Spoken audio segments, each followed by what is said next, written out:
pessoal, tudo bem? Mais um episódio do MDcast no ar. Eu sou Márcia Dantas, você já me conhece. A gente está aqui toda semana para te levar um assunto interessante, uma discussão que está em alta, uma entrevista que você vai sempre aprender. E realmente hoje o meu convidado, ele está transformando a carreira de muitos jornalistas aí pelo Brasil.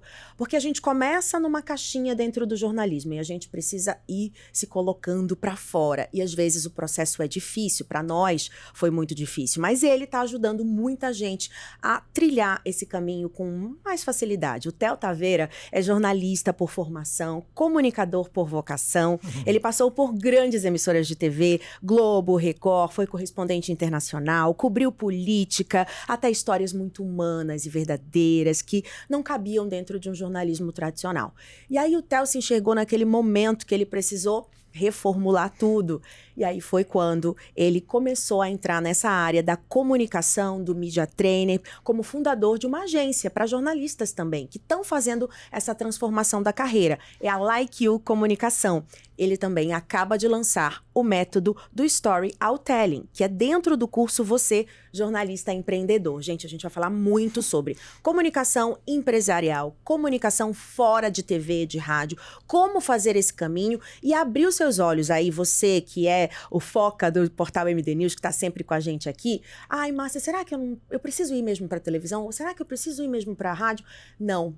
Aqui a gente vai mostrar outros caminhos que têm se aberto nesses últimos anos, graças à internet, graças a tudo que está acontecendo no mundo. E o Theo vai te ajudar com isso, com certeza. Então fica até o final desse papo, que eu tenho absoluta certeza que você vai gostar muito. Theo, muito bem-vindo! Preciso te dizer que a minha apresentação, que eu que mandei, diga-se de passagem, nunca foi tão bem interpretada. Ai, meu Deus, me achei! Você viu, Bruna? Você viu? O textinho nosso aqui, ele ganhou outro aspecto.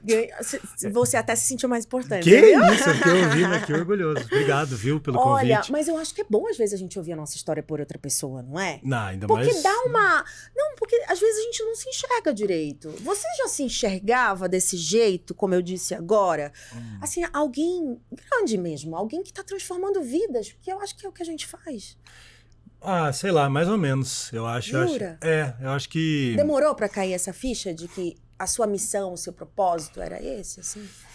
Eu acho que o propósito ele vai se construindo na jornada. A primeira vez que eu entendi que eu conseguia impactar de alguma forma vida de pessoas e tal, foi quando eu comecei a sentir que dentro da Like You, que é a minha agência, as pessoas estavam começando a se sentir realizadas. Esse foi o primeiro momento. Nem teve a ver assim com jornalistas e tal. Tem conexões, e aí eu te conto como foi, mas o primeiro momento foi esse. Porque a gente vai empreendendo, né, Márcia? E cria lá uma coisa que primeiro é você, seu sócio, agora meu ex-sócio, mas grande amigo Douglas, e o Vitor, que foi o primeirão lá do começo, jornalistas também. E a gente vai fazendo porque ama, porque acredita, porque quer se livrar daquelas amarras, né, do CLT, aquela coisa toda que a gente tá cansado de saber. E de repente você vai criando uma cultura, por menor que seja, né? Mas a cultura que parte, no nosso caso lá da Like You, tudo que eu achava que era muito absurdo em televisão, nas nossas carreiras, Sim. Eu tentava criar algo que fosse exatamente o contrário na Like You. Como se você desconstruísse. Algo que estava tudo muito moldado. Tipo assim, coisas, por exemplo... Dá um exemplo. A falta de liberdade que a gente tem em televisão. Por exemplo, ontem o Ciane estava lá no nosso podcast, a última pauta, que você me deu a honra de estar também. E ele falou que ele estava cansado de receber uma escala às 9 horas da noite para saber que dia ele trabalharia no dia seguinte. E isso me transportou para aquela época. Sim, que eu também vivia isso, né? Nas emissoras onde passei. E isso não existe na Like You. A Like You é uma agência que a gente tem missão, visão e valores e tal. E uma das coisas, um dos nossos valores é justamente a liberdade. E a liberdade de quem trabalha conosco. Então, voltando à sua pergunta, tudo aquilo que eu entendia que tolhia demais a minha liberdade profissional, na minha agência eu tento fazer o oposto. Para dar para as pessoas mais liberdade de trabalho e para que elas se sintam empoderadas, saibam da importância que elas têm. Porque outra coisa que eu sentia muita falta em TV, e naquela sua entrevista para a Isabela, eu consegui ver isso nos seus olhos ali, a gente não chega a ninguém e fala assim, ó, muito obrigado. Obrigado pelo que você está fazendo pela nossa empresa. Obrigado pela sua luta. Obrigado por deixar seu filho em casa. Não, isso não existe. Na Like existe. Eu sou exigente. A gente trabalha muito, mas o papo é reto e é aberto. E tem essa visão mais humana, mais... Não, eu converso. Eu falo, como é que você está se sentindo com isso? Isso que eu estou te dizendo aqui faz sentido? Como é que tá a tua vida aí? Tá pesado? E aí as pessoas me falam, tá. Tá, porque tem isso, tem aquilo, porque eu não estou conseguindo fazer aquele outro projeto que a gente estava tocando, porque estão surgindo outras coisas. Então, por exemplo, isso é muito legal. E foi, voltando à pergunta, quando eu comecei a receber feedbacks. Por exemplo, a Bruna que está aqui. A Bruna... Oi, Bruna. Uma amiga, uma puta profissional e não é jornalista, formou em Mediologia lá na Unicamp. A gente se cruzou, graças a Deus, 3 anos atrás.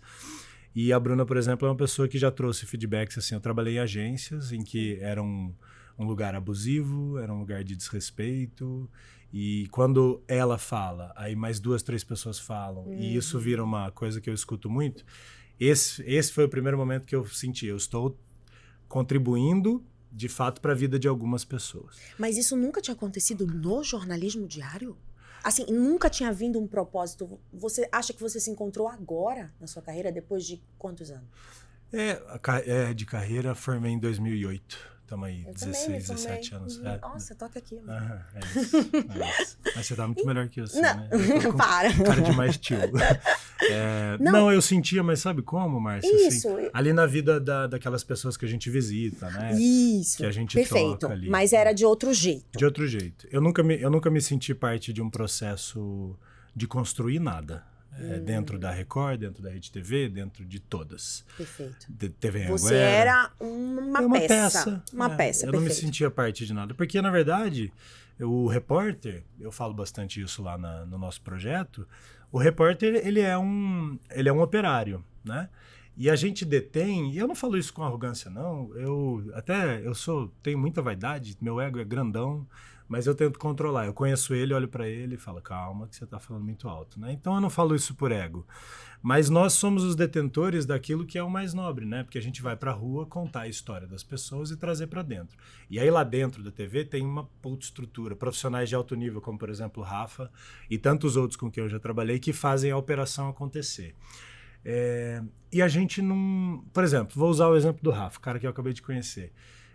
O trabalho dele proporciona que aquela imagem fique no ar durante 2, 3, 4 horas, com perfeição. Aí as marcas vêm, investem milhões naquele projeto e nenhum centavo disso vem para ele. Nada. Nenhum centavo daquelas 2, 3 horas que eu apresentava o Bom Dia Goiás vem para mim. Então você fica 2 horas e meia lá apresentando um jornal e vai uma marca de colchão, paga 100 mil reais para estar ali durante 10 minutos e você ficou 2 horas e meia e tá ganhando 5 mil por mês, uai. Então, essa lógica, ela é destrutiva do ponto de vista profissional. Não tem como você não se sentir desvalorizado. Diminuído. Então, durante meu período em televisão, eu não me sentia parte de nenhuma transformação. Agora eu me sinto. Em pequena escala, Você Jornalista Empreendedor, a última pauta, são projetos que estão começando. Eu acho que eu estou começando a transmitir essa mensagem. Eu espero que, daqui a algum tempo, eu receba de jornalistas esse feedback. Obrigado, você me ajudou a transformar minha carreira.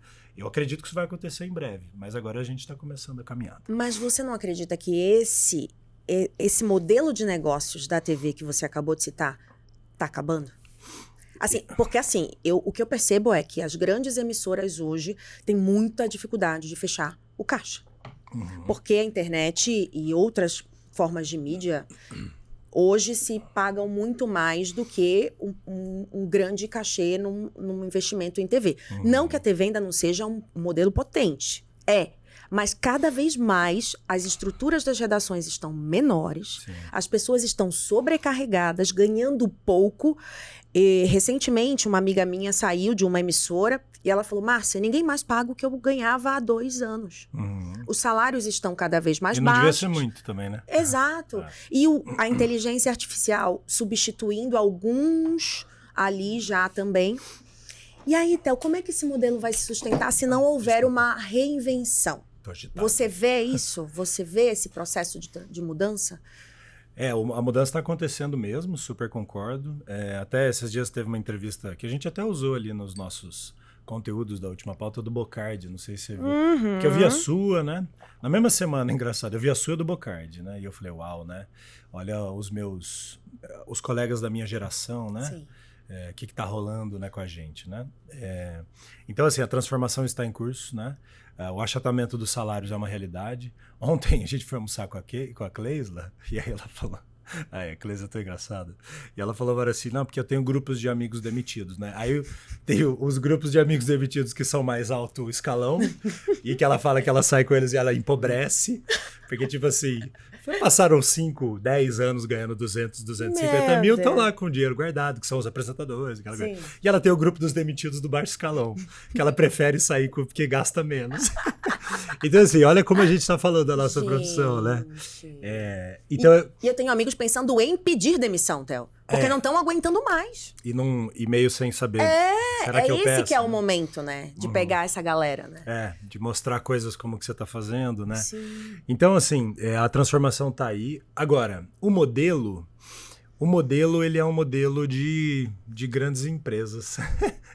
Eu acho que o modelo não muda, porque, na verdade, o que vai acontecer porque primeiro assim, né, Márcia, o jornalista é vaidoso por natureza, né? Sim. Se a gente não fosse vaidoso, a gente nem queria aparecer na televisão, para começar. Então, quando eu me olho como jornalista de vídeo, e aí eu vou lá pro começo da minha história, eu sempre fui um menino meio aparecidão, assim, né? E pessoas como eu, e talvez como você, sempre existirão.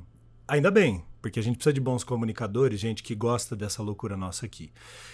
Então, eu acho que o modelo vai continuar sendo o mesmo. O que vai acontecer é que eles vão trazendo esses jovens talentos, loucos para trabalhar com notícia, com jornalismo, e ainda bem, porque o jornalismo precisa de pessoas que amem e sejam talentosas.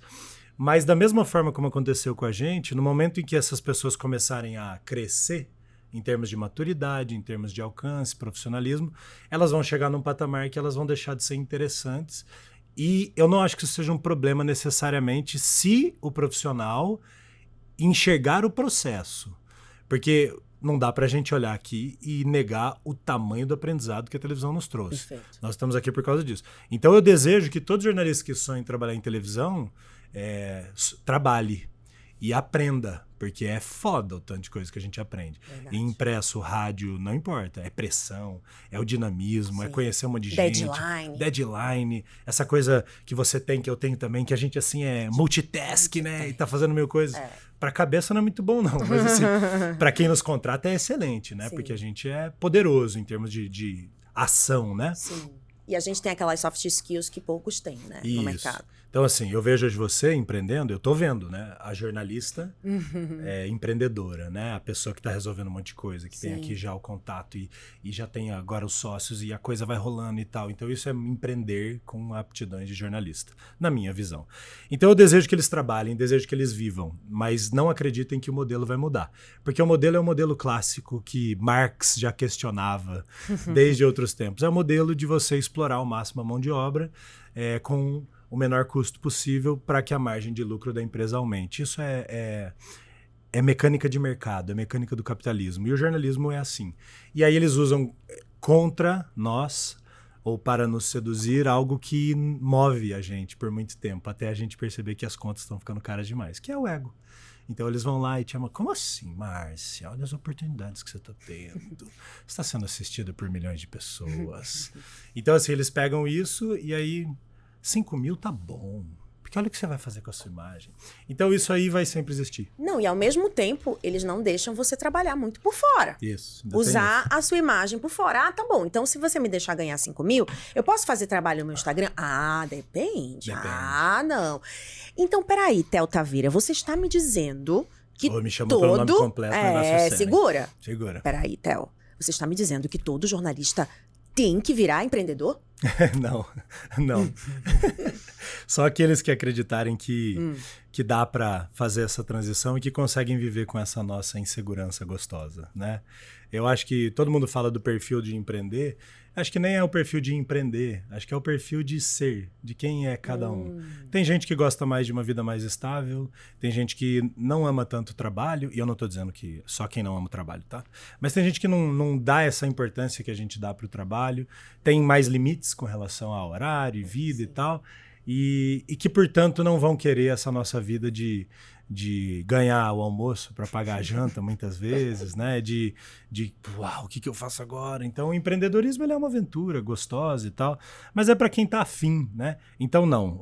Os meus projetos não são para todo mundo. Eu não tô aqui incentivando ninguém a largar o emprego formal, de forma alguma. É só quem tá triste. É só quem tá buscando outras coisas, é só quem tá perdido, é só quem tá vendo a Márcia Dantas e falando, pô, eu queria fazer o que a Márcia tá fazendo. Então tá bom, então vem cá, deixa eu te mostrar que tem caminhos. Vamos falar sobre o case da Márcia?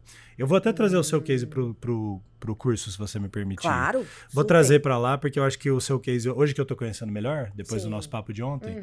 Então, como é que você fez? Né? Como é que você transformou conhecimento jornalístico em negócio? Perfeito. Então, para quem quiser aprender com essas histórias, a gente está de braços abertos. E quem sabe virar um empreendedor, mas sem pressão, cara. Eu acho que o mercado ele tá aí para todo mundo. E o jornalista, que é o cara que quer ser o cara da notícia, eu até falei com o Datena sobre isso ontem, né? Que chegou logo após você, né? Conversei com ele e ele falou, cara, na Band tá chegando uma nova geração lá de gente que eu reconheço como eu era, aquele amor pela notícia. Cara, tudo isso é nobre pra caralho, importante demais. A gente tá com uma época que o jornalismo tá sendo muito golpeado. Sim. Desde 2013 já, assim, quando eu comecei a cobrir as manifestações lá dos 20 centavos, né? Dos 10 ou 20? Foi 20 centavos. 20 Foi. centavos, E que eu tava indo em Goiânia, na Record e tal. Eu me lembro como a gente começou a sofrer, né? Como a gente começou a sofrer na rua, como o jornalista começou a ser descredibilizado naquela velha estratégia Sim. do mate o mensageiro, né? Que é uma coisa muito antiga. Então, acho que o jornalismo precisa de guerreiros que defendam o jornalismo. E eu me considero um guerreiro defendendo o jornalismo, mas, acima de tudo, defendendo o jornalista, né? Que é o cara que faz esse trem caminhar. Então, acho que o jornalista tem que entender o valor dele. Eu acredito, inclusive, Márcia, e acabei de ter essa reflexão aqui, mas eu acredito nisso de verdade, que se a gente empodera o jornalista, mesmo aquele que não é de imprensa tradicional, se a gente transforma o jornalista numa categoria mais qualificada e mais consciente de suas capacidades, inclusive no mercado, eu acho que a gente valoriza o jornalista que está nas redações. Por quê? Porque se um dono de uma empresa, um diretor de jornalismo, ele olha para um mercado que está cheio de jornalistas se dando bem, fazendo um monte de coisa lá fora, ele vai começar a perceber que ele não pode tratar tão mal aquele jornalista internamente. Porque aí esse cara vai falar, vai pro inferno. Eu vou ganhar dinheiro fora porque tá cheio de oportunidade para jornalista. Então, quando a gente fortalece a comunidade, a gente fortalece, inclusive, quem tá dentro, sabe? E eu acho isso que você tá falando muito legal, porque recentemente um amigo meu me procurou e falou assim, Márcia, tem uma TV que tá fazendo agora uma news, uma TV fechada e tal, e aí eles estão procurando profissionais. Eles conseguiram já contratar apresentadores, alguns repórteres, mas não tem gente boa assim. Não tem grandes nomes de fechadores, por exemplo, de jornal, de editores-chefes, de gente que trabalha com pressão no switcher. Não tem. Aí a pessoa, não tem gente no mercado assim. Tanto que uma pessoa que foi demitida há 6 meses acabou de retornar para esse mesmo lugar. Uhum.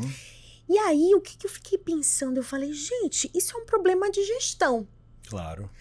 Porque se essa pessoa estava lá há 6 meses, por que ela não foi vista como uma pessoa primordial, né? Porque no meio dali do processo, o gestor, Theo, parece que ele não enxerga quem é você como profissional. Você não tem essa impressão?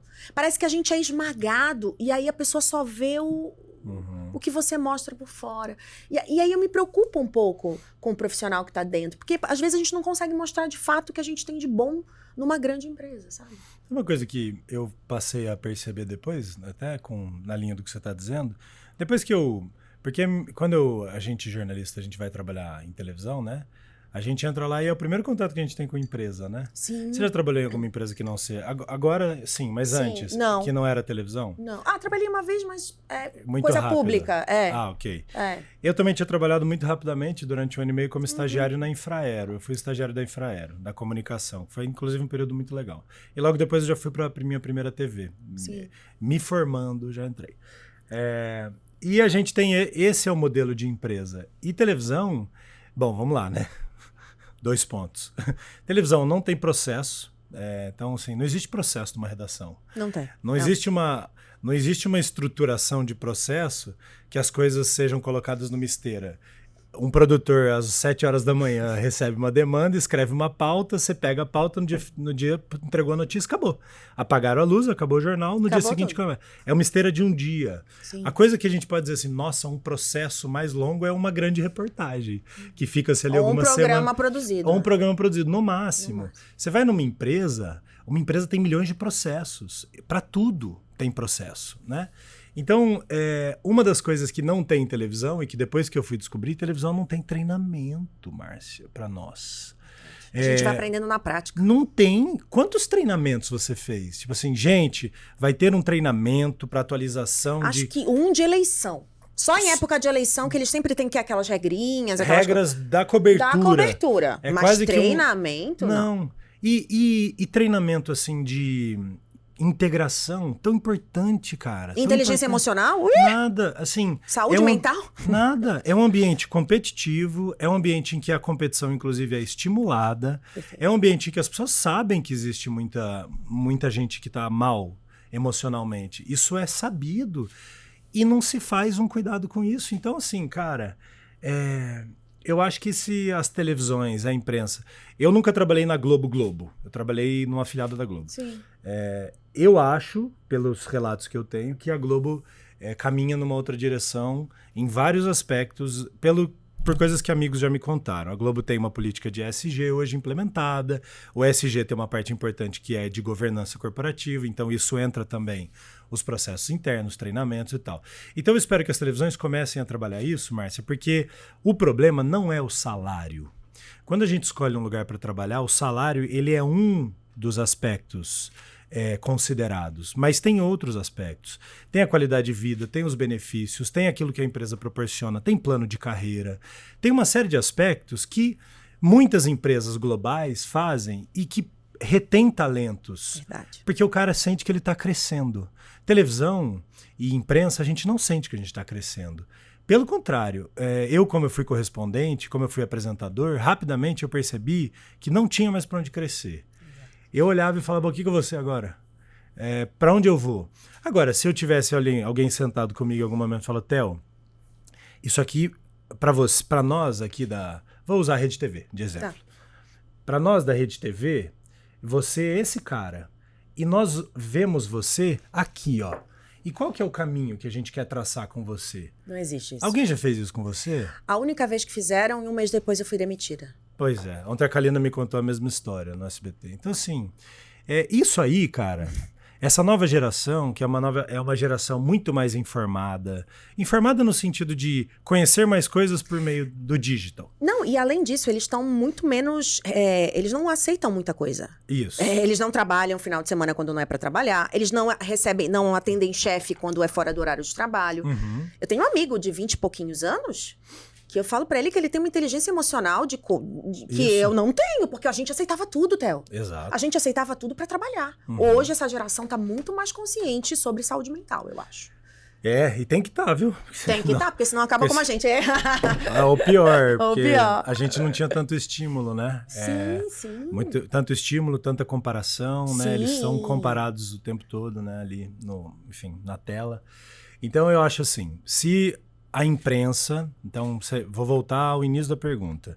Se os gestores, porque você usou a gestão, né? Se os gestores não identificarem que a imprensa, as empresas de mídia precisam se tornar empresas mais profissionais, sim, cuidar das equipes de uma forma mais corporativa, empresarial, inteligente, estratégica, cuidar do time, o negócio vai ficar feio. Porque aí só vai sobrar gente que trabalha igual louco por vaidade e não por vocação, por prazer. Quando a gente não ama a nossa empresa, a gente faz um trabalhinho mequetrefe.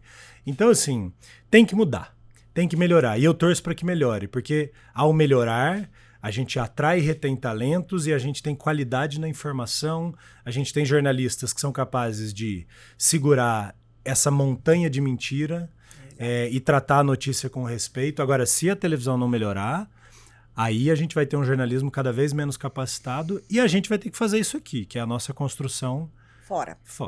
E o que eu vejo, eu vi uma pesquisa recente, Theo, que diz que a maior parte dos profissionais que pedem demissão, primeiro pilar ali que eles culpam é a gestão. Uhum. E a gente fez da nossa área? Da nossa área. Jornalista. E a gente fez um episódio aqui sobre isso, sobre liderança, e as lideranças da nossa área não se capacitam também. São lideranças que não fazem reciclagens, que não fazem cursos, que não... Parece que estão ali, ganharam cargo de gestão e ficaram lá por anos e anos e anos e não enxergam o todo, não enxergam como tratar bem ou como lidar com profissionais de forma diferenciada. Então, assim, eu acho que falta também uma vontade por parte dessa gestão, assim, de melhorar, né? Para poder que o resto também melhore, sabe? É aquela história, eu cheguei aqui, tô há 30 anos sendo esse puta chefe, e pra mim tá ótimo, se eu sair, vou demitido, eu vou ganhar um bom salário. Então é isso, não existe isso. E aí, pra gente olhar pro futuro, então, qual seria um fator determinante para começar a empreender como você tem ensinado? O que o seu curso faz com as pessoas? Assim, me fala sobre esse caminho do story, do método. Como é que funciona isso? Para a gente conseguir enxergar. Porque o que falta dentro da redação também, quando eu saí, eu percebi que eu sou muito mais criativa. Sabe por quê? Porque dentro ensinam a gente a olhar só assim, ó. Do mesmo jeito. Aí, quando eu saí, eu falei, não, mas eu posso criar isso, eu posso fazer aquilo, eu posso... Então, eu acho que a gente precisa usar a nossa criatividade, né? Que, às vezes, a gente acha que é muito utilizada, mas nem é, né? E a criatividade é algo que a gente precisa fomentar, né? Todo dia a gente precisa beber de outras fontes para ser criativo, né? Porra, assim, eu acho que a nossa matéria-prima da rua, né? Ela nos ensina muito a ter repertório no contato com as pessoas, né? Perfeito. A bolha social, ela é muito perigosa, né? Porque, vou usar um exemplo. Esses dias eu fui num casamento de um grande amigo meu de Goiânia que casou com uma mulher, assim, que tá muito, a família dela e ela muito acima do nosso nível social desde gerações, né? E aí nós fomos no casamento, né? Eles nos convidaram e tal. E aí eu fiquei reparando em detalhes, né? No casamento dela. Eu já fui em alguns casamentos legais, mas esse, assim, foi o que eu fiquei mais besta, assim. Porque tem um monte de coisa que ali não acontecia como em casamentos que eu já tinha ido. Então, vou te dar um exemplo que é até engraçado. Eu e a minha esposa, a gente ficou olhando ali pra mesa de doce, e aí a mesa tava impecável. E eu sou cara de pau, né? E eu sempre pego primeiro, não tô nem aí. Aí eu fui lá e peguei. Ai, menina, Thaís, não pega o doce, não serviu ainda. Eu falei, mas ninguém tá pegando, né? Assim, estranho. Aí a hora que eu peguei o doce, veio uma cerimonialista e já substituiu. Então não é que ninguém estava pegando o doce, é que o negócio fica impecável a festa inteira, mas o doce está servido desde o início. Agora, como eu tô acostumado a ir em casamentos que tem horário para as coisas, eu nunca tinha me atentado a esse detalhe. Então estava servido o tempo todo. Tava ali, abundante para todos. Então, só para usar esse exemplo, né? Que a bolha, ela é muito perigosa porque a gente realmente não enxerga o que a gente não conhece. Então, nós temos uma vantagem que a gente bebeu em muitas fontes. Você já sentou à mesa com grandes empresários, você já entrou na casa de pessoas da comunidade, você já conversou com políticos e tal. Então, você consegue entender as diferenças sociais. Então, para mim, esse é o grande fator que faz o jornalista ter essa visão, tá? Então, essa coisa que é só nossa e que a gente tem que aproveitar, né? Agradeça por ter tido esse acesso. Com relação ao curso e com relação ao que eu acredito em termos de comunicação e como que você se vende, né? Existe uma frase, eu falo demais ela, porque quando eu li esse livro, eu aprendi absurdamente. Tem um autor de um livro que chama Story Brand, ele chama Donald Miller. E ele é um marqueteiro maravilhoso lá dos Estados Unidos e tal, hoje um mega palestrante e tal. E ele tem uma frase poderosa, que diz: tudo que você vende é remédio. Então, quando você é um jornalista, e isso está lá dentro do curso, e você não sabe o que você venderia, você tem que ir quebrando alguns paradigmas. O primeiro, que você não é um vendedor, você é um vendedor. E ontem a gente falando sobre isso lá na entrevista com o Ciani deu risada e falou: cara, quando a gente está na redação, quando você chega para um editor, o que você tenta convencer ele? Você vende. A história. A pauta, a história. Então é uma venda. Então, assim, a gente vende todos os dias. Quando você, Márcia, ia fazer uma matéria para um jornal mais formal, você tinha uma linguagem. Sim. Porque você estava falando com um cliente daquele jornal. Quando você ia fazer um jornal mais popular, você tinha uma outra linguagem, porque o seu cliente é diferente. O olhar para os diferentes clientes, oferecendo a eles diferentes remédios, é uma venda. Então, o jornalista é um vendedor. Ele é um vendedor de histórias e depende do público para quem ele olha. Então, a gente vai quebrando alguns paradigmas que nós, jornalistas, a gente acha que a gente não sabe, mas a gente sabe. E aí, o método do storytelling é uma divisão dessa palavra popular hoje, que é assim: story. História. Mas o que na história do jornalista interessa? Então, essa é a primeira pergunta que você se faz. Porque assim, eu nasci em Campinas, eu estudei na Metodista, blá, blá, blá, blá. Tá, legal, essa é a sua história, que ótimo. Tá. Mas essa história interessa ao público que precisa do seu remédio? Então, a etapa do story é a gente identificar na vida do jornalista quais são as aptidões que ele tem, quais são as histórias que ele tem que reforçam e dão verdade para o produto que ele está construindo. E aí o telling é como essa história será contada. E aí é um movimento do contar, porque telling, inclusive do inglês, né? ING, que é movimento, né? Significa movimento. Então é contar a história e dar movimento a esse produto que você está querendo vender. E aí entra a parte do conteúdo, multiplataforma, como falar de um jeito num lugar, de um jeito em outro. Então o método ele é dividido dessa forma. E aí dentro do método a gente tem 3 etapas.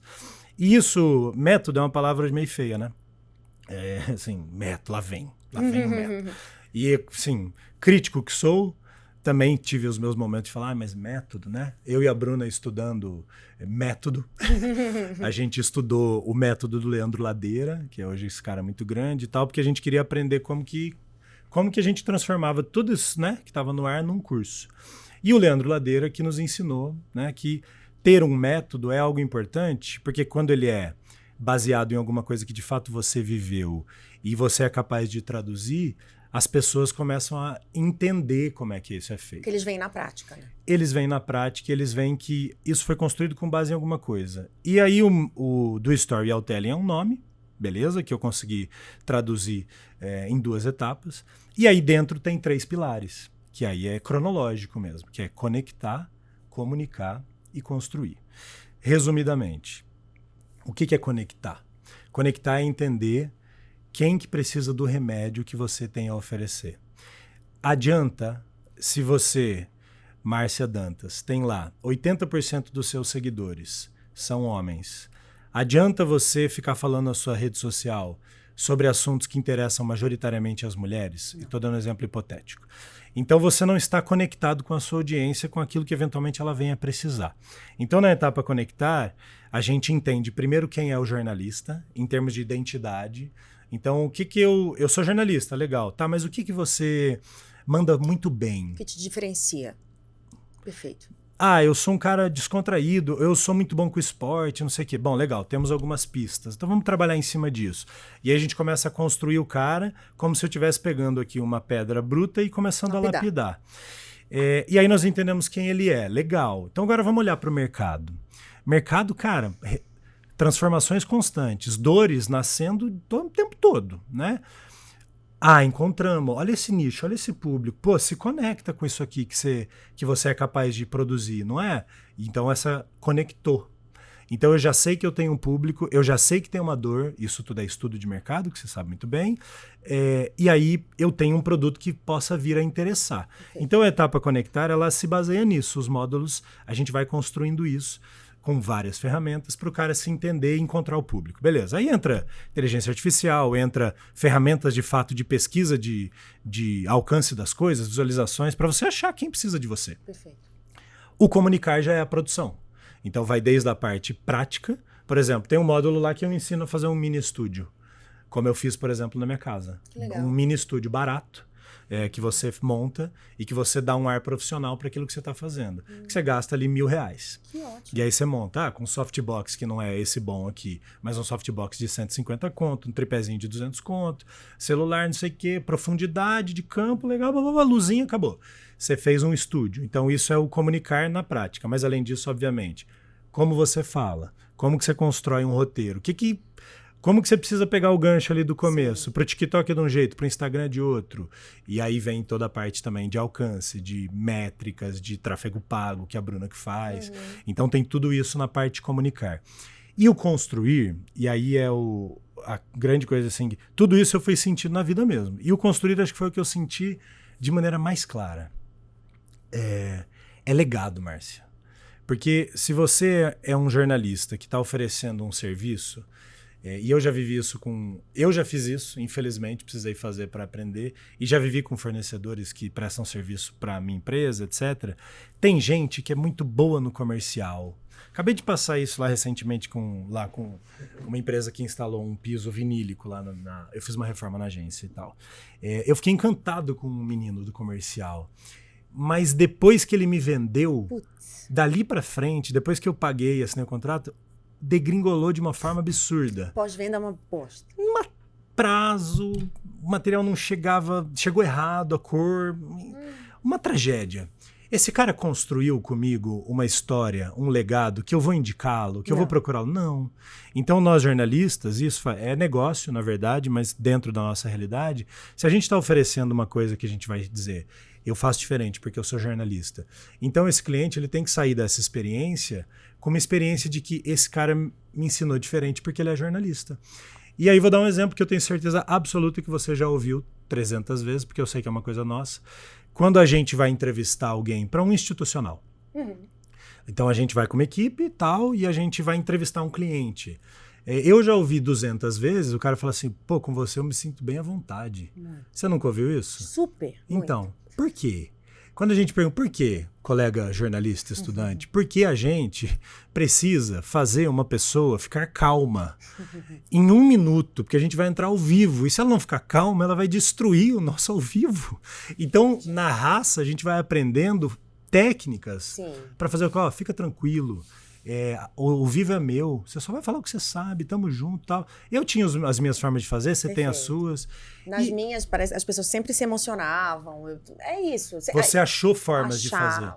Isso.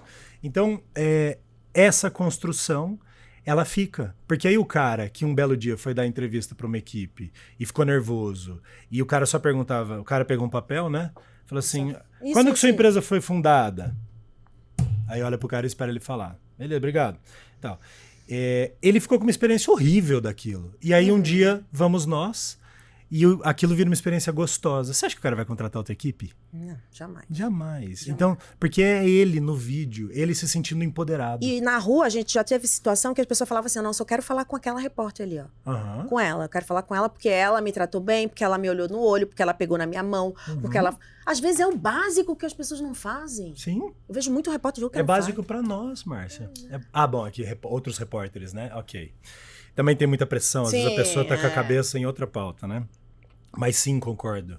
Tem gente que aí não consegue humanizar, né? Mas assim, é isso. Isso é construção. Então, se você tá vendendo um produto que é diferente, eu vou te fazer se sentir diferente porque eu sou jornalista, então vai lá e cumpre. Vai lá e promete e o cara vai lembrar de você. E isso é o construir um legado. Então, primeiro você encontra quem precisa, conecta, depois você aprende a falar com esse público, comunica, e depois você constrói um legado. E aí o que acontece? Você começa de novo. E aí esse cara que você construiu te indica, e de repente essa roda, ela cresce. Esse é o método, basicamente. E tudo isso baseado em coisas que eu vivi. E a sua agência, você fez mais ou menos o mesmo método, com a sua vida, com a sua agência? Primeiro, na agência, eu criei uma microagência, que era eu uma câmera e um sócio, e aí depois eu fui entendendo isso. Eu fui entendendo que eu estava repetindo ações. Então você errou primeiro. Um monte, né? Eu erro ainda, na verdade, né? Mas assim, o método surgiu dessa experiência de um jornalista que resolveu virar produtor de conteúdo e que começou a identificar essas coisas. Começou a ouvir muito. Foi você que me falou ontem, que ontem eu entrevistei tanta gente. Alguém me falou ontem que assim, quando... Foi você. Fui eu. Foi você. Eu já até sei o que você vai falar. Quando alguém começar a te falar uma coisa repetidas vezes, tá na hora de você olhar para isso e transformar isso em alguma coisa. Foi. Então, eu começava a receber muitos directs. Quando é seu curso? Quando você vai me dar seu curso? Perfeito. E aí eu falei, gente, não é possível, eu preciso vender isso. Preciso fazer isso. Então, perfeito. O seu ensinamento é brilhante. E é exatamente isso. Quando alguém começa a te falar muitas vezes que você deixa ela tranquila, aprenda que isso tem valor. Valor. Então é um produto, é um serviço que você vai vender e que vai te diferenciar do mercado. Agora eu vou entrar numa parte difícil. Como é que eu precifico o meu valor? Porque a gente tem uma dificuldade enorme nisso. A gente sempre alguém colocou, ó, você vai ganhar tanto, você vai ganhar X, eu vou te contratar e você vai ganhar isso. Aí eu viro o gestor do meu próprio negócio. E aí, para eu precificar quanto de valor, que é muito mais do que dinheiro, porque tem um outro valor, por exemplo, eu entrevistar o Theo, tem um valor muito maior do que se fosse o Rafa. Porque eu tenho uma outra imagem. Eu tenho toda uma credibilidade construída. E aí, como é que eu tiro essa coisa da minha cabeça de que talvez eu tenha que precificar com um pouquinho menos ou um pouco mais? Eu costumo dividir essa pergunta em dois aspectos. O primeiro é o aspecto tangível, daquilo que você pode calcular.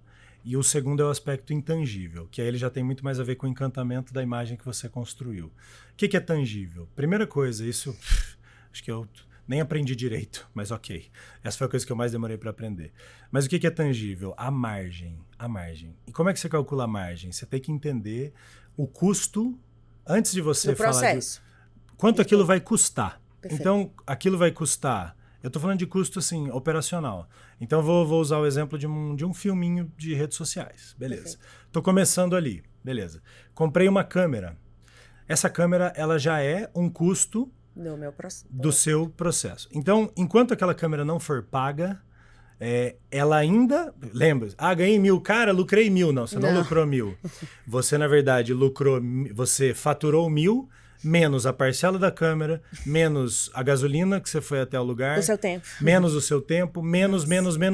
Aí já não tem mais. Você chegou à margem. Aí você chegou, sobrou R$100. Então, sua margem é de 10%. Então, é assim que você calcula custo. Isso é o tangível. Se você não calcular a margem, você corre o risco de fazer uma coisa que eu só devo ter feito umas 10.000 vezes. Que é de você pegar um job... achando que você, fechei um filme por 10.000. E aí, de repente, você se vê há 6 meses envolvido no mesmo projeto, porque você... Que já te custou mais do que... estressou tempo, fornecedor, freela, não sei o quê, porque você não fez um contrato, porque você não estabeleceu limites, porque você não foi claro com o cliente sobre o que você estava fazendo e porque, de repente, o cliente começou a te abusar emocionalmente e você caiu naquela conversa e, de repente, 6 meses depois, você estava envolvido no mesmo projeto. Então, esse tipo de cálculo é o tangível. Então, não venda algo que você não tem uma noção ou perfeita ou muito próxima do que é a margem. Então, essa é a primeira coisa da precificação. Isso não tem a ver se é o Rafa, a Márcia ou o Theo que está ali entrevistando. Isso tem a ver com custo operacional, tá? Então, estabeleceu o custo operacional, comecei a vender, vi que o custo operacional se sustenta, eu estou conseguindo ali realmente manter a média, eu quero uma margem de 30%. Eu estou mantendo a minha margem, está dando certo? Aí você vai para o intangível. E o intangível, na minha opinião, ele começa a se valorizar conforme o seu trabalho começa a ser reconhecido. E aí como é que é o reconhecimento? Aí você tem que trabalhar isso e divulgar. É a prova social.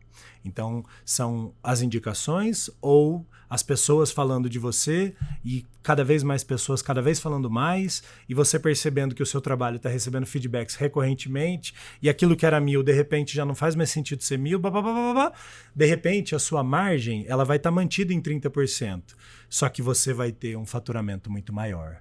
Então, é o intangível porque você começa a ver que você vale mais. E aí eu vou te dar uma dica. Isso demora para a gente conseguir fazer, mas quanto mais cedo você conseguir, vou até falar olhando para a câmera, melhor vai ser para você. Existe um elemento na venda que é um elemento que a gente não fala, mas o cliente sente, que é o seu poder de negociação. Quanto mais desesperado estamos por aquele dinheiro, mais a gente transborda isso. E aí, mais fácil fica do cara te espremer. E hoje eu sinto isso claramente, Márcia, porque hoje eu consigo chegar e falar, é esse o preço. Nossa, mas é esse o preço? É esse o preço. Ah, mas a outra agência fala... Ah, então. É esse o preço. E aí você fala... obviamente, com toda a gentileza, com todo carinho, com todo atendimento, você fala, eu tô super à disposição, adoraria fazer teu projeto, vai ser incrível, eu tô cheio de ideias, já tô aqui pensando como vai ser, você já joga o cara lá em outra frequência, né? Mas o preço é esse. Ele pode não te contratar agora, mas ele volta. Ele volta. Theo, eu lembrei quando você estava falando disso, de uma coisa bem legal que eu conversei recentemente na Jovem Pan. O meu chefe teve um problema na gestão anterior dele em outro lugar, porque o comercial estava vendendo os merchans para os apresentadores, muitos, por um valor muito baixo. E aí ele precisou chamar o cara do comercial e falar assim, olha, deixa eu te contar, a Márcia Dantas, não aqui nessa, né? Mas eu estou dando o meu nome como exemplo. O Theo Taveira, ele vale muito. Se você começar a vender a imagem dele para várias marcas valendo pouco, isso aqui se desvaloriza, a imagem dele se desvaloriza. E aí meu chefe falou que teve que mudar a cabeça do comercial do outro lugar para imaginar, ó, não é deixar muitos merchans para esse cara, é fazer um merchan com ele de uma empresa grande que valoriza a imagem dele e valoriza a nossa empresa. E aí eu nunca tinha feito merchan na Jovem Pan, e aí veio uma primeira proposta de merchan. É óbvio que a gente sempre precisa e tal. Claro. E aí eu fui conversar com o meu marido, que tem uma outra cabeça e tal, não tem uma cabeça de empreendedor e também não tem uma cabeça da gente do vídeo, né? Ele não é jornalista. Ele é jornalista, só que ele sempre foi de bastidor. Ok. E aí... Eu conheço ele? A Rafael Bianco, não sei se você conhece. Tá onde agora? Agora ele continua no SBT. Parece que eu já ouvi o nome. É possível. Talvez ele trabalhou na Record News, uma época. É possível. Legal. E aí, ele me falou, olha, a gente tá precisando do dinheiro. É a primeira vez que você vai fazer merchan lá. Dá uma aliviada, né?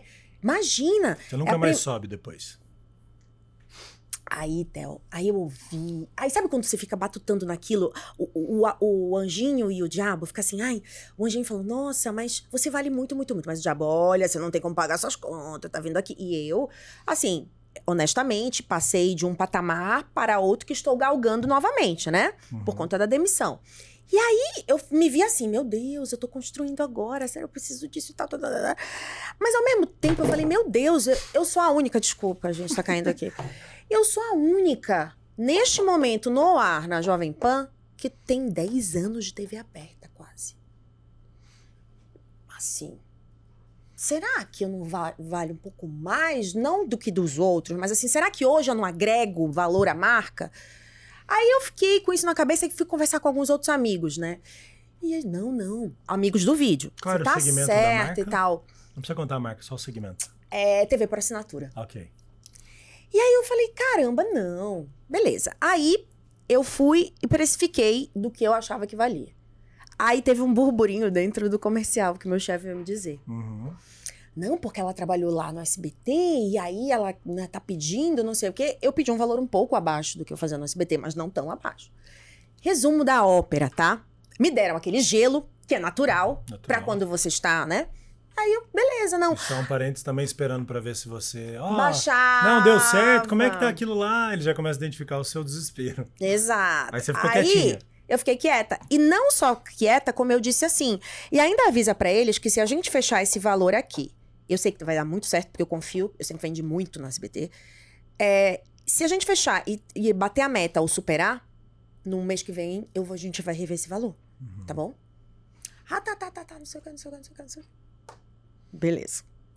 Aí demorou, eles fecharam pelo valor que eu pedi, ainda tentaram barganhar, e aí eu ainda fiz um pouco a mais.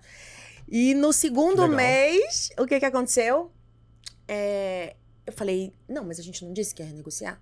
Ah, não sei o que. Não, mas a gente disse que ia negociar. Fui, coloquei mais 30% a mais do valor. E fecharam de novo.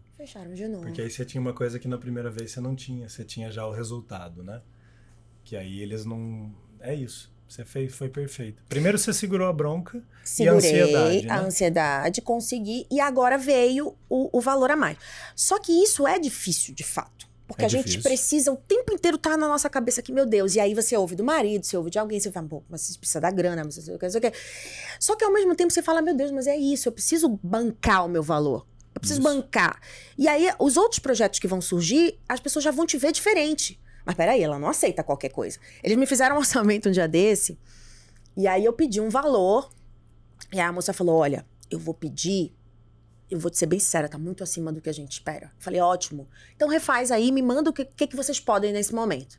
Aí ela me mandou, que era um valor menos da metade do que eu tinha pedido. Eu tô contando essas histórias, gente, porque vai acontecer na sua vida, coisas assim. Espero que aconteça. Espero, porque entendeu? Você vai estar bem. E aí, aí ela mandou, aí eu falei, beleza. Isso aqui ok, isso aqui ok, isso aqui ok. Mas tem uma coisa que ninguém lá tem como eu tenho, por exemplo, também. É isso que você falou naquele começo lá. Você enxergar quem você é e todos os seus diferenciais. O meu diferencial hoje é uma rede social muito forte, muito engajada. Orgânica, que eu nunca coloquei R$1 de tráfego pago. Aí o cliente queria pagar um valor pequeno para ser junto com a minha rede social. Eu falei, opa, isso aqui não. Isso aqui é muito valioso para mim, porque isso aqui ninguém tem. Então, quando o cliente vier, você fala isso aqui você faz collab com a PAN, beleza, que tem a audiência dela, mas se for agregar a minha audiência, é 2x. 2x, porque isso aqui, meu bem, eu sei que eu entrego muito. E aí lá, tá bom. Então, eu aceitei parte do projeto e a outra parte eu falei, isso aqui não. Então, eu acho que isso é uma habilidade que a gente vai conquistando com a maturidade de enxergar os nossos potenciais e ir falando, opa, caiu um pouquinho a luz, né? Tá. Né? De habilidades e tal. E aí, colocando. Tem muito emocional, né, Márcia, nesse aspecto, né? Sim. Que também é outra coisa que a gente não aprende, né? A gente não aprende. Aliás, o emocional nosso, ele é bem atacado, né, durante a nossa carreira, porque sim. Inclusive é até bom que a gente fique meio fragilizado, porque é mais fácil de nos explorar, né? Então, a insegurança profissional, ela vira uma arma no negócio, né? Porque é dessa forma que a gente vai controlando. A pessoa empoderada, ela é mais... Perfeito. Ela se dá o respeito, ela cria mais barreiras, né? E a gente não aprende a fazer isso, né? Você se empoderou mais depois que saiu da TV, com certeza. Ah, mas com certeza, né? E também, assim, foi me empoderando no processo, né? Fui buscando. Aí teve sempre, assim, eu tenho medo dessas coisas, né, Márcia? Porque, assim, cada um tem uma história, né? Sim. E hoje eu olho pra mim e tenho uma admiração pela coragem de vários momentos, assim como eu tenho pela sua. Aliás, sempre tive, né? Desde que eu te conheci. E tem gente que talvez possa vir a ver isso e falar, mas na minha realidade não é assim, porque eu tenho um filho, porque... Sim. Isso é verdade, cada realidade é uma, né? Mas inevitavelmente, e aí você pode perguntar para qualquer pessoa de sucesso, e eu nem estou me colocando nesse balaio, eu tô falando de grande sucesso empresarial, né? Esses caras que hoje são famosos no mundo todo. Todos eles tiveram algum momento de ruptura. Inclusive, assim... Pode ser um herdeiro que já herdou uma mega corporação. Ele teve os momentos de mergulho dele, porque ele também precisou, em algum momento, falar, eu vou ter que abrir mão desse modelo mais antigo, que era do meu pai, e vou precisar apostar nesse novo modelo. Você acha que essa pessoa, com 1 bilhão lá de faturamento, de patrimônio, não ficou com medo? Ficou. Então, todos nós temos o momento do pulo. Então, quando eu pulei, que foi quando a minha querida ex-chefe Brenda me chama numa mesa assim, fala, Theo, não dá para você ter a Like You e tá aqui com a gente, você é um profissional do vídeo, você tem feito muitos vídeos para sua empresa, você sabe que é difícil e agora eu fui chamada pela presidência para te impor aqui uma escolha. Quando me foi imposta a escolha, eu já tinha escolhido e fui, né? Falei, obrigado, pode me demitir, então eu vou seguir. 2020, em plena pandemia, foi em junho de 2020. Mas eu estava, assim, preparado emocionalmente, mas, desculpa, com o cu na mão, ao mesmo tempo. Obviamente, peguei uma rescisão de 30 mil e era isso aí, velho. Então, vamos lá. E a Like You era uma câmera e 2 sócios.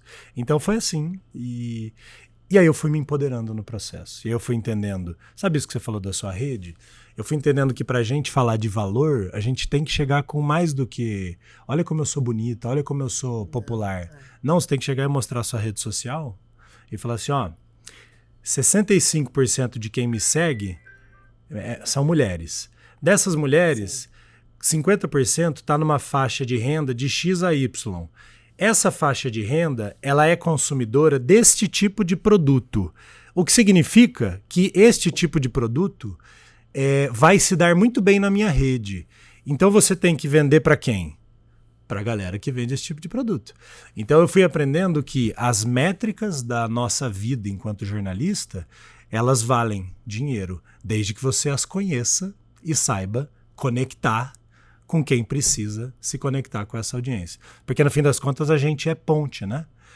O jornalista é ponte. Ele é ponte, né, entre a empresa que quer chegar àquele público. Então a gente é ponte entre a marca e o nosso público. E aí a gente é bom, porque a gente comunica bem. Então a gente é uma ponte boa. Então você só precisa saber vender, aí você vende. E é muito legal isso, né? Pra gente encerrar, Theo, eu queria que você falasse pra nossa audiência aqui, que tem muito jovem, que tem muita gente nova começando. O que você falaria de uma coisa que você aprendeu no processo que é indispensável para quem está começando, e alguma coisa que você aprendeu na porrada que você não queria ter aprendido assim, que você fala, meu Deus do céu, isso aqui eu não... Então, uma coisa que você acha que tem que levar para o resto da vida que você aprendeu, e uma das coisas que você falou assim, putz, eu podia ter aprendido antes, putz, eu peguei uma porrada aqui, podia não... Então, algo que você acha que pode levar essa molecada para frente agora?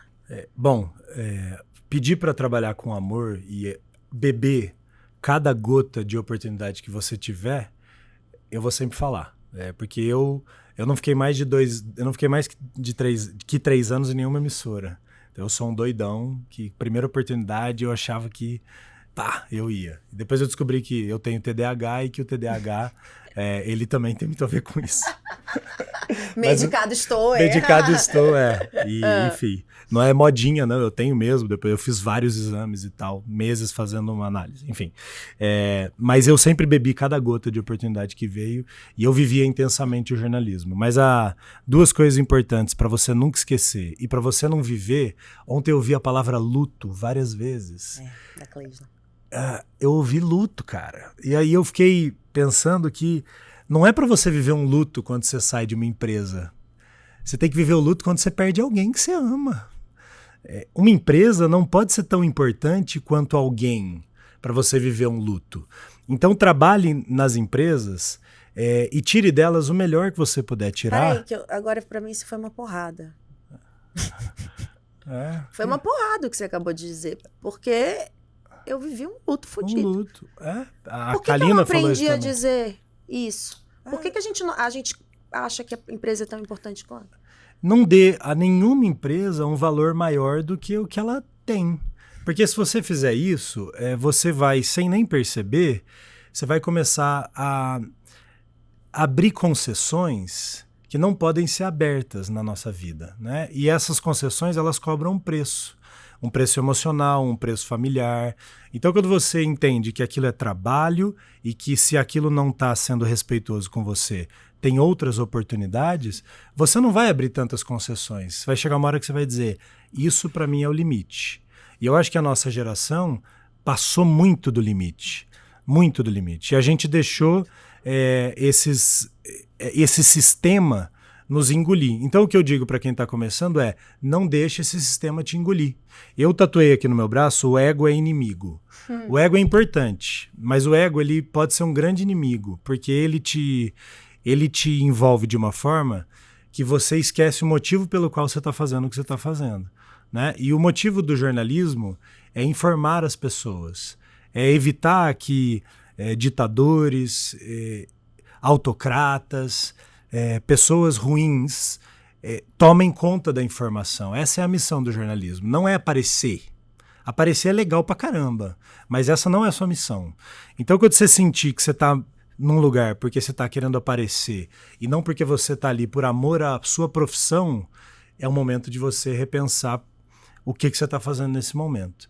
Então é só isso, porque o resto a jornada vai te ensinar. Você vai entender o que você gosta, o que você não gosta, o que você faz bem, o que você não faz tão bem, e a vida vai te levar. Só não mergulhe nesse mar de vaidade, porque é só trabalho. O mais importante é isso aqui, o mais importante é o que está fora. Ai, não, amei, gente. É isso. Nossa, que lindo. É amei, isso. Não podíamos fechar melhor. Obrigado. Me emocionei, gostei muito. Obrigado. Nossa. Obrigado. Theo, Valeu pela oportunidade. Onde é que a gente encontra o curso? Dá esse serviço pra gente. Hotmart tá lá pegando um percentualzinho nosso lá todo mês. O meu também tá na Hotmart. Mas é isso aí, baita plataforma. Tô brincando, porque na verdade é uma baita plataforma que tá ajudando muita gente a colocar os projetos para rodar. Então tá lá no Hotmart. Tá na sua rede social, a bio, tem lá. Tá lá, mas você pode acessar diretamente também para conhecer a nossa landing page, porque a landing page tem lá todos os detalhes do curso. Tem um vídeo, uma videoaula super legal de mais ou menos 1 hora, super de graça também. Vou assistir. Assista, tá legal. A gente conseguiu trazer muita coisa prática ali dentro dessa 1 hora e que se você que está assistindo for lá e depositar esse tempo, eu tenho certeza que muita coisa vai abrir na tua cabeça. Então é aultimapauta.com.br/VJE. Você, jornalista empreendedor. Essa é a landing page, você entra lá e você vai conhecer melhor. E lá tem milhões de CTAs para você cair no Hotmart. Eu vou pedir pro Rafa colocar aqui Rafa, por favor, na tela. Já vamos fazer isso para vocês. Muito obrigado, muito obrigado. A gente vai pôr um QR Codezinho já para você ir direto lá para Hotmart. Perfeito, maravilha. Obrigado, então, Rafa. Quem obrigado, se interessou, Márcia. viu todo o conteúdo, vou deixar aqui na tela, já vai aparecer para você direto para a página da Hotmart para você comprar o curso. Perfeitamente. E se você precisar de mim, estou aqui Não, de eu adorei braços esse abertos. reencontro. O MD tá de braços abertos para você. Muito obrigado, Márcia. O que Parabéns, você viu? precisar da gente, estamos aqui. O Rafa também, gente, que é o nosso sócio aqui nesse projeto, no MDcast, é o estúdio Soul Hostcast. Vou deixar aqui também. Muito bom estúdio, inclusive, gente. Aqui em São Paulo, Barra Funda. Todo mundo que vem aqui elogia o equipamento, elogia a qualidade da sorriso imagem, do Rafa quando a gente chega. O sorriso maravilhoso do Rafa, que isso faz diferença também. Faz muita. E o cuidado que ele tem por ele ter essa imagem de edição, de pós-produção, o cuidado dele é impecável com o teu material, que a gente sabe que pode elevar o nível do teu trabalho em qualquer coisa. Se você é médico, se você é empresário, qualquer coisa, gente, você põe o vídeo, você mostra a sua autoridade, isso já muda tudo, tá? Já potencializa o valor do teu trabalho. Então é isso, eu vou deixar aqui para vocês entrarem em contato com o Rafa também. E se você gostou desse episódio, se inscreve no canal, ativa o sininho, compartilha, comenta. No final a gente sempre pede para colocar um emojizinho para pessoa que ficou até o fim. Oba! Qual que você escolhe? Vamos lá. Um que eu uso bastante com a minha equipe, que é aquele assim, ó.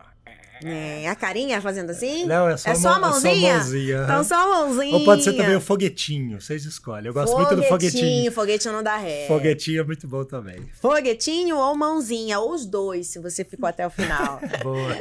Boa. A gente vai colocar esse episódio no ar e você, se gostou, já vai lá no teu story, já compartilha o link dele, já vai, manda uma mensagem pro Theo no direct, manda uma mensagem pra mim, fala, Márcia, adorei, por isso, porque a gente gosta sempre de ouvir vocês. Tá bom? Então até a semana que vem, vamos dar um tchau aqui, os dois. Obrigada. Eu adorei, obrigado, Tchau, Márcia. tchau. Tchau, gente.